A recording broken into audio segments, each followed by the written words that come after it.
ტრამპმა ფაქტიურად შეძლო სომხეთ-აზერბაიჯანის კონფლიქტში მნიშვნელოვანი როლის შესრულება და ძალიან უყვარს ამაზე საუბარი. სხვათა შორის ყველგან იწვევს სომხეთის და აზერბაიჯანის ლიდერებს, სადაც მშვიდობაზეა საუბარი. ამასობაში ასევე თურქეთმა შეცვალა თავისი როლი, რა თქმა უნდა, როგორც რეგიონული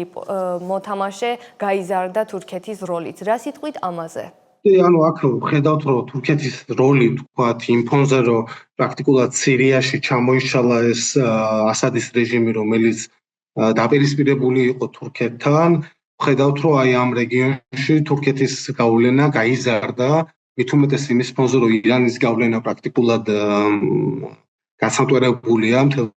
რეგიონში, ეს მისი წინააღმდეგობის რკალი, რომელსაც ამდენი წლის განმავლობაში აგებდნენ და ყვებავდნენ პრაქტიკულად მორღოულია და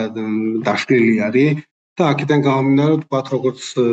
გეოპოლიტიკური ცნობილი კანონი არის, ეს ვაკუუმი დიდხანს თარიელი არჩება და რაღაც ძველ ძალას, რომელსაც აღარ შეუძლია სივრცის ათვისება, ამ სივრცეს ითვისებს რაღაც ახალი პოლიტიკური ძალა და აქ რა თქმა უნდა თურქეთი ხდება ყველაზე ახალი მნიშვნელოვანი მოთამაშე აი ამ ახლო აღმოსავლეთის პოლიტიკაში და მათ შორის აქტიური მონაწილეობა ამ სამშვიდობო პროცესში, ხო, რასაც ხაზარში ომის დასრულება ქვია, ამაზე მეტყველებს. და ცხადია, რომ მათ შორის აი ამ სამშვიდობო პროცესშიც ახლა იგივე თქვენ ახსენეთ ეს ყარაბაღის კონფლიქტის აზერბაიჯანს სომხეთს შორის ურთიერთობების ნორმალიზაცია და ტრამპისთვის ეს იყო რაღაცა იგივე ხაზართან შედარებით, რომ თქვათ ეს ბევრად უფრო მარტივი იყო სომხეთის და აზერბაიჯანის კონფლიქტის მისთვის ეს იყო რაღაცა ესეთი დაბალ სიმაღლეზე დაკიდებული ესეთი დიპლომატიური ხილი, რომლის მოწყვეტაც მარტივად შეეძლო და მან დაინახა ეს შესაძლებლობა და მარტივად მოწყვიტა. ხო, იქ აზერბაიჯანსა და სომხეთს შორის თქვათ ეს კონფლიქტური წინააღმდეგობრივი პუნქტები სამშვიდობო შეთანხმების ცილად უკვე მანამდე იყო შეთანხმებული, სანამ ამ პროცესში ტრამპი ჩაერთვებოდა. ხო, ანუ ეს დიპლომატიური პროცესი მანამდე ინტენსიურად მიმდინარეობდა და ვერავინ ვერ იტყვის, რომ თქვათ ეს ტრამპის დამსახურებაა, რომ შეთანხმება შედგა, თუმცა ტრამპმა ისარგებლა ამ შესაძლებლობით და როგორც თქვენ ზუსტად ახსენეთ,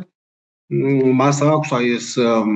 სურვილი, რომ ყოველთვის გამოჩნდეს როგორც რაღაც მშვიდობის ყოფილი, მას უნდა რომ რაღაც ეტაპზე მიიღოს ეს ნობელის პრემია მშვიდობის დარგში და რა თქმა უნდა მან სომხეთ-აზერბაიჯანის ეს დაახლოება რაღაცნაირად კონფლიქტის რეზოლუცია, რომელიც სადაც ხდებოდა მის გარეშეც დააჩქარა ერთგვარად და გააფორმა და რაღაც კონსოლიდაცია მოხდა. თუმცა იგივე ვთქვათ, აი ამ კორიდორის გახსნამდე ხო ბევრია დარჩენილი ჯერ კიდევ და უნდა ვნახოთ ეს ყველაფერი როგორ განვითარდება, რაღაც მხარი დასკვნების გამოტანა ჯერ კიდევ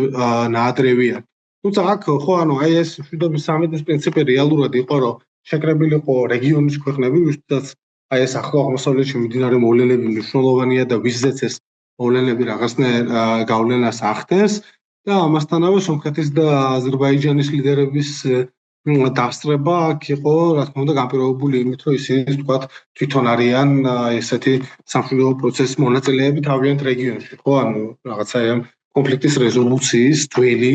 კონფლიქტის რეზოლუციის პროცესში არიან თვითონ და თქმა უნდა ამ პრინციპით და ისედაც რეგიონული თვალსაზრისით, გეოგრაფიული თვალსაზრისითაც სომხეთს და აზერბაიჯანს ეკუთვნოდა თქვათ აი ამ სამიტზე ყოფნა ამ კონტექსტის გათვალისწინებით.